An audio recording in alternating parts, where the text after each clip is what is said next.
네, 오늘은 비가 오는데 청원구 당협위원장이신 김수민 전 의원님께서 저희 스튜디오를 찾아주셨습니다. 의원님 안녕하세요.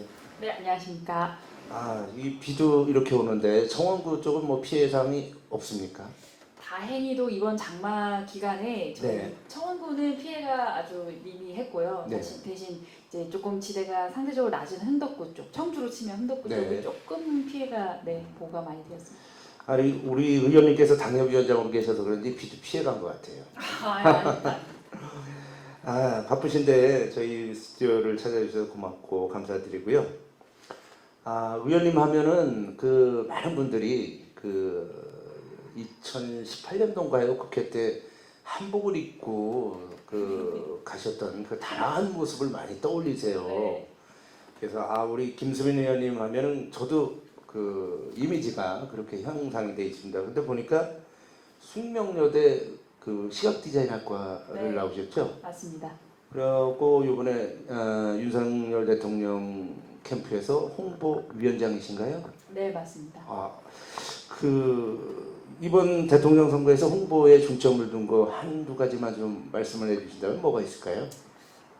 조금 이제 너무 긴 스텝으로 진행이 됐던 거라서 짧게 네. 몇 가지 사례를 말씀드리기는 조금 어려운데 네. 그 온라인상에서 굉장히 젊은 층들에게 화제가 되었던 그 윤석열 당시 후보가 네. 어린 아이와 교감을 하는 사진이 있습니다. 예, 그러니까 제가 맞습니다. 사실 중점을 두었던 대통령 후보의 광고는 예, 그 본인의 강점을 극대화시키는 이미지를 만드는 것이 아니라 예. 단점을 보완하는 것을 어떻게 효과적으로 할 수 있을까. 음, 그 검사 출신이란 아주 냉철하고 좀 볼드하고 너무 강건한 그 이미지를 어떻게 하면 조금 더 여성적이고 가정적인 이미지로 다시 한번 재생산시킬 수 있을까에 대한 굉장히 중점을 많이 뒀었고요. 네. 그 지점에서 굉장히 젊은 층들에게 많은 지점에서 조금 좋은 평가를 얻었던 것 같습니다.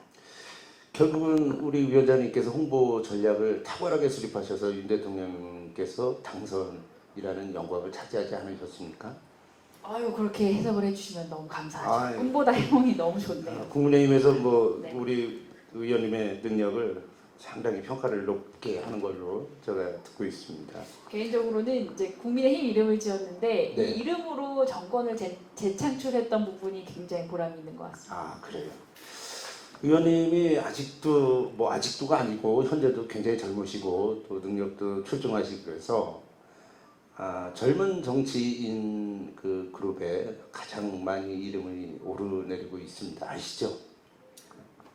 워낙 소수다 보니까 네. 이 정치판에서 활동하는 이제 플레이어들 중에 나이가 젊은 친구들이 워낙 소수다 보니까 아마 본의 아니게 그렇게 이름이 오르내리는 것 같습니다. 아니 제가 봐도 능력은 충분히 자질이나 어떤 경험도 가지셨고 그래서 지난 그 지방선거에서도 청주시장 나오실 것 같다고 많은 예측을 했고 응원도 하셨는데 결국은 안 나오셨어요. 그러면은 그 의미는 내후년에 그 총선에서 국회의원 나오시겠다는 그런 의미이신가요? 기본적으로 저는 그 행정가에게 요구되는 덕목과 네. 입법가에게 요구되는 덕목이 좀 다르다고 생각합니다. 네.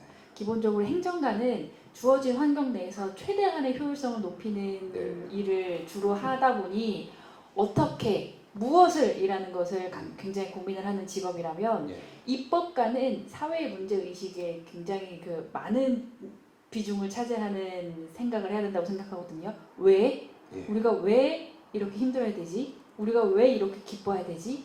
왜라는 지점, 우리 사회를 구성하고 있는 이 시대 정신에 대해서 조금 더 깊이 탐구하는 직업이 아마도 행정부보다는 입법부라고 생각을 하고 그런 지점에서 이제 다가오는 2014년도 지난번에 변재일 의원님이랑 이제 제가 그 경쟁을 해서 네. 떨어졌는데 네. 이제 재선 도전을 하려고 준비하고 있습니다.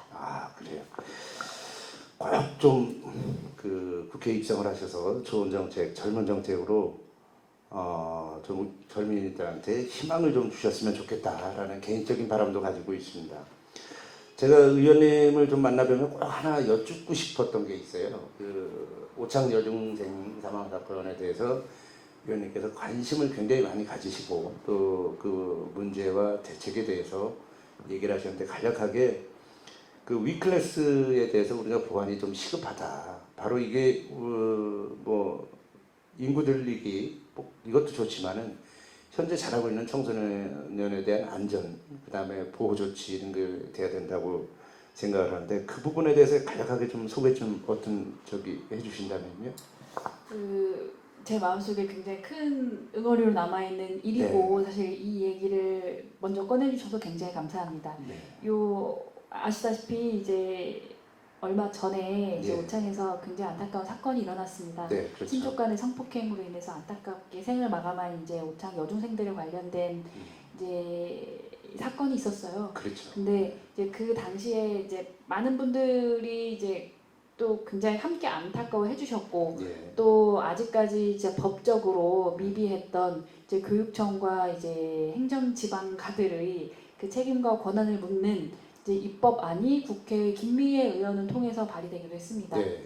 이제 그런 과정을 통해서 이제 더 이상 그런 슬픈 일이 일어나지 않도록 이제 지방의 도교육청이라던가 아니면 네. 지방의 행정가들과 또 이런 여러 가지 이제 국회 입법을 통해서 이제 미연에 방지할 수 있는 여러 가지 조치가 마련이 됐지만 그 중에서 이제 굳이 제가 가지고 있는 이 입법과 또 예. 그리고 이제 국회 역할 또 정치 역할을 찾아보자면 이제 많은 분들이 이제 국회의원이나 아니면 시의원이나 도의원을 하고자 하시고 또 그 목표를 이루기 위해서 많은 노력을 하십니다. 네. 그런데 제가 정말 궁금한 것은 국회의원이 되고 싶다라는 분은 많이 봤는데 무엇을 해결하기 위해 이 직업이 필요하다라고 얘기하는 사람 별로 못 봤어요. 네.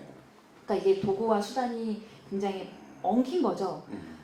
저는 그 국가의 역할 그리고 정치의 역할은 이 우리가 살고 있는 이 삶에서 그 행복의 총합을 늘리는 게 아니라 슬픔과 고통의 총합을 줄이는 것에 방점을 시켜야 된다고 생각합니다. 아, 예. 이제 그런 지점에서 우리 사회의 일면들을 보고 거기서 일어나는 굉장히 억울한 일들, 슬픈 일들을 줄여주는 역할을 정치와 입법이 해야 된다라는 생각에 함께 이 사건에서 목소리를 냈던 것이고요. 이제 그런 부분들이 이제 조금씩 앞으로 정치를 하고자 하시는 분들을 통해서 조금 더 바람직하게 구현이 되리라 생각합니다. 네, 제가 꼭 여쭤보고 싶었던 말인데 그 부분이 꼭 국회에 입성을 하셔서 젊은 사람들, 그다음에 우리 학생 여성분들 어떻게 보면 인권의 좀 약자라고 할 수 있죠. 권리의 약자분들을 위해서 꼭 국정을 정책을 만들어 주시고 해주셨으면 좋겠습니다. 저도 우리 의원님 열심히 응원을 하겠습니다. 의원님 좀 무거운 얘기였는데 가벼운 얘기 하나 좀 할까요? 그 학교 대학 시절에 그 호텔 브랜드를 해가지고 교수님들도 홍보를 하기 위해서 교수님한테 막 의원님한테 의뢰를 막 하신 게 있어요. 그래서 그 벤처를 성공을 시키셨는데 그 어떤 브랜드입니까? 자세하게 좀 약간 좀 설명을 해주신다면요. 궁금합니다. 제가 2016년도에 이제 초선이 됐습니다. 근데 그때 당시에 저희 프로필이 이제 브랜드 호텔 대표 막 이런 식으로 되니까 다들 어떤 호텔을 운영을 했던 것이냐라고 생각을 하시는데 제가 운영했던 디자인 벤처 이름이 브랜드 호텔이었고요. 많은 세상에 많은 브랜드들이 모이는 호텔 같은 공간이라고 해서 브랜드 호텔이라는 이름을 지었습니다.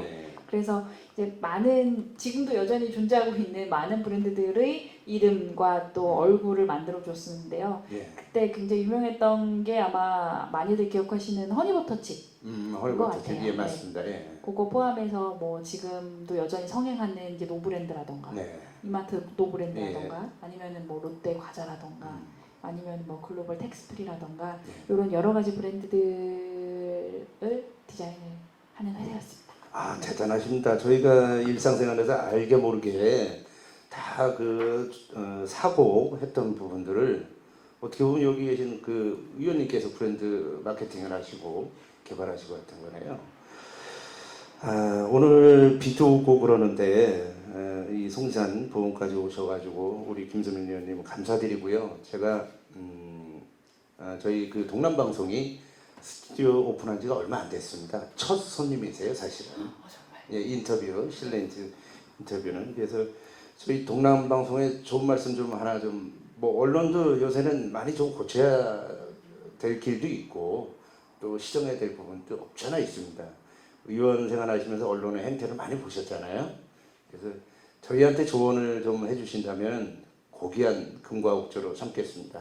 말씀 부탁드리겠습니다. 아유, 제가 감히 언론에 아이, 별 대해서 말씀을, 예. 일성을 이야기할 정도까지는 아니지만 제가 오늘 동남방송을 오는 길이 예. 사실은 운전을 제가 배운 지가 얼마 안 됐습니다. 아, 한 네. 6개월 정도밖에 안 됐는데 제가 제 차를 끌고 음, 이제 보은 속리산 IC를 넘어와가지고 네. 동남방송까지 오는 길이 네. 사실 초행길이기도 했지만 그렇지. 너무 아름답더라고요. 아, 이렇게 그래요? 아름다운 예. 정말 산수가 조화된 곳에 이 동남방송 스튜디오가 있다는 것만으로도 사실은 굉장히 기분 좋은 발걸음이 되었다라고 네. 말씀을 드리고 싶고, 사실 요즘 아시다시피 굉장히 언론 환경이 많이 변했고 또 이제 온라인 오프라인 미디어의 믹스가 굉장히 많이 일어나면서 그렇죠. 아마 이제 온라인으로 얼마나 그 빠른 속도가 아니라 이제 앞뒤의 맥락을 명확하게 연결할 네. 수 있는 그런 아이템들을 소비자들에게 좀 더 다양하게 전달을 하느냐에서 언론의 과제들이 굉장히